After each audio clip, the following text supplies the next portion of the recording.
Students, आज का जो हमारा टॉपिक है सार्वजनिक वस्तु और निजी वस्तु। तो जो हमारा एमसीक्यू होगा तो इसी टॉपिक पे बेस होगा। पहला क्वेश्चन है हमारा, एक शुद्ध सार्वजनिक वस्तु की सीमांत लागत क्या होगी। हमें बताना है कि शुद्ध सार्वजनिक वस्तु की सीमांत लागत क्या होगी। ऑप्शन नंबर ए है 0, ऑप्शन नंबर बी है धनात्मक, सी है ऋणात्मक, डी है इकाई के बराबर। तो जो शुद्ध सार्वजनिक वस्तु होती है, जो उसकी सीमांत लागत होती है 0 या शून्य के बराबर।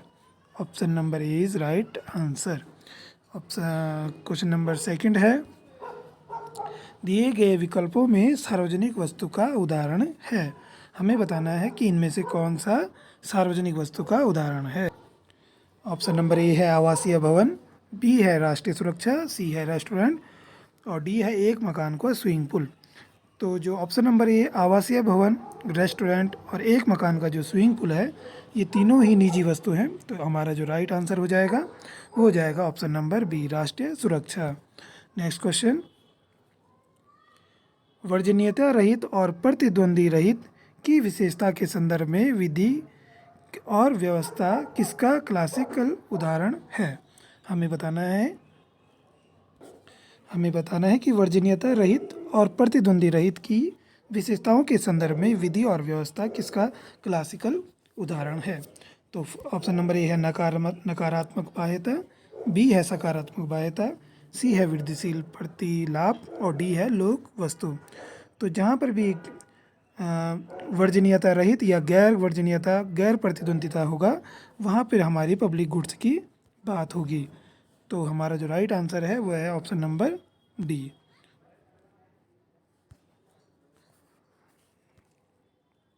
Option number D is right answer. बढ़ते हैं नेक्स्ट क्वेश्चन की ओर। लोक वस्तु है, हमें बताना है पब्लिक गुड्स क्या होती है। अवर्जनीय प्रकृति की, उपभोग में प्रतिद्वंदी रहित, वर्जनीय प्रकृति की वस्तु और जनता के पास अवश्य हो। तो इसका जो राइट आंसर होगा, लोक वस्तु की बात हो रही है तो अवर्जनीय प्रकृति तो होगी ही।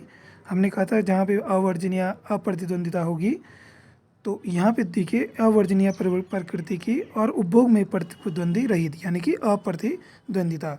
तो हमें ऑप्शन नंबर ए सही लग रहा है, क्योंकि इसमें दोनों ही, बाकी वर्जनीय प्रकृति की जो निजी गुड्स की विशेषता होती है, वस्तु जो जनता के पास अवश्य हो, ये भी एक क्या है, निजी गुड्स की विशेषता है।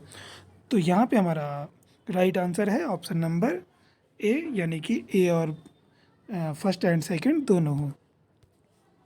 नेक्स्ट क्वेश्चन की ओर बढ़ते हैं। सार्वजनिक वस्तु की विशेषता होती है। सार्वजनिक वस्तु की विशेषता होती है, फर्स्ट है सामूहिक उपयोग, सेकंड है विभाज्यता, थर्ड है बहिर्वेशन नहीं किया जाता और फोर्थ है प्रतिस्पर्धा उपभोग। तो सार्वजनिक वस्तु की जो पहली विशेषता है सामूहिक उपयोग तो होगा ही, और विभाज्यता नहीं होगी। अविभाज्यता होता तो यहाँ पे सार्वजनिक वस्तु होती, परंतु ये विभाज्यता है तो विभाज्यता तो नहीं होगा। सेकंड है बहिर्वेशन नहीं किया जाता, यस ये सही है। और प्रतिस्पर्धा उपभोग, तो प्रतिस्पर्धा उपभोग सार्वजनिक वस्तु की विशेषता नहीं है। तो यहाँ पे जो हमारा सही आंसर है वह है फर्स्ट एंड थर्ड, यानी कि ए। तो फर्स्ट एंड थर्ड किस में है, ऑप्शन नंबर बी में। तो बी इसका राइट आंसर है। बढ़ते हैं नेक्स्ट क्वेश्चन की ओर। अपवर्जन सिद्धांत इन पर लागू नहीं होता। योग्यता मेरिट वस्तुओं पर, सामाजिक वस्तुएं, निजी वस्तुएं या समग्र वस्तुएं। तो अपवर्जन सिद्धांत किस पे लागू नहीं होता है, हमारी सामाजिक वस्तुएं पे। तो इसका राइट आंसर है ऑप्शन नंबर बी।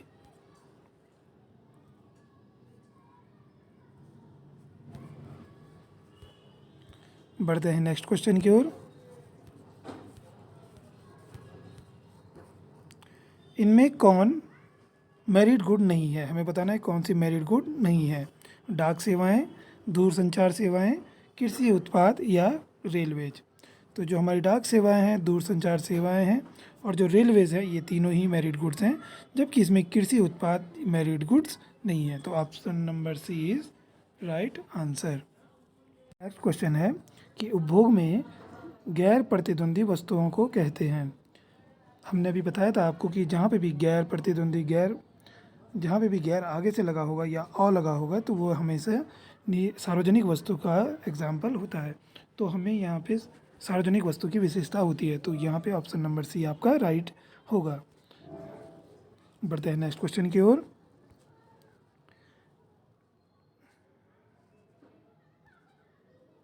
निम्नलिखित में से कौन सी विशेषता सार्वजनिक वस्तुओं में नहीं पाई जाती है? हमें बताना है कौन सी विशेषता सार्वजनिक वस्तुओं पे नहीं पाई जाती है। ऑप्शन नंबर ए है गैर स्पर्धात्मक, गैर बहिष ऑप्शन नंबर बी है गैर बहिष्करणात्मकता, सी है प्रतिद्वंदिता और डी है मुक्त सैर। तो यहाँ पे बात हो रही है कौन सी विशेषता सार्वजनिक वस्तु में नहीं पाई जाती है, ठीक है। तो गैर स्पर्धात्मकता तो होती है, गैर बहिष्करणात्मक भी होती है, प्रतिद्वंदिता आपकी निजी गुड्स में होती है, यानी निजी वस्तु में होती है। तो इसका जो राइट आंसर है वह है ऑप्शन नंबर सी। निम्नलिखित में से कौन एक शुद्ध सार्वजनिक वस्तु है? ऑप्शन नंबर ए है सामरिक सामर्थ्य, बी है पेनिसिलिन, सी है चिकित्सकीय शिक्षा और डी है सहायिकी। ठीक है, तो हमें बताना है तो कौन सी सार्वजनिक वस्तु नहीं है। तो जो इसमें सहायिका है, इसको अगर हम इसका इंग्लिश में करें तो ये होता है आपका सब्सिडी। तो जो हमारा सब्सिडी है वह हमारे सार्वजनिक वस्तु के अंतर्गत नहीं आती है। तो ऑप्शन नंबर डी इसका राइट आंसर है। बढ़ते हैं नेक्स्ट क्वेश्चन की ओर। निम्न में कौन सी सार्वजनिक वस्तु नहीं है? हमें बताना है कौन सी सार्वजनिक वस्तु नहीं है। पुलिस बल, राष्ट्रीय सुरक्षा, गलियों में प्रकाश व्यवस्था, बिजली का घरेलू उपभोग। तो जो पुलिस बल है वह भी सार्वजनिक वस्तु है, राष्ट्रीय सुरक्षा भी सार्वजनिक वस्तु है, और जो गलियों में प्रकाश व्यवस्था यानी कि जो खंभे लगे होते हैं वह भी सार्वजनिक वस्तु है।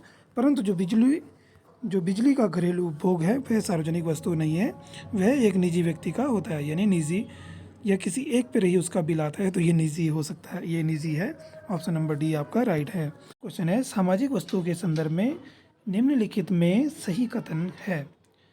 तो ऑप्शन नंबर ए है इसके उपभोग में अपवर्जन का नियम लागू होता है। सेकंड है इसके उपभोग में अप्रतिद्वंदिता पाया जाता है। थर्ड है इसका आवंटन बाजार तंत्र के आधार पर किया जाता है और डी है उपरोक्त सभी। तो जो ऑप्शन नंबर सी है कि इसका आवंटन बाजार तंत्र के आधार पर किया जाता है, तो स्टूडेंट जो बाजार तंत्र के आधार पर जो आवंटन किया जाता है वो निजी गुड्स का होता है।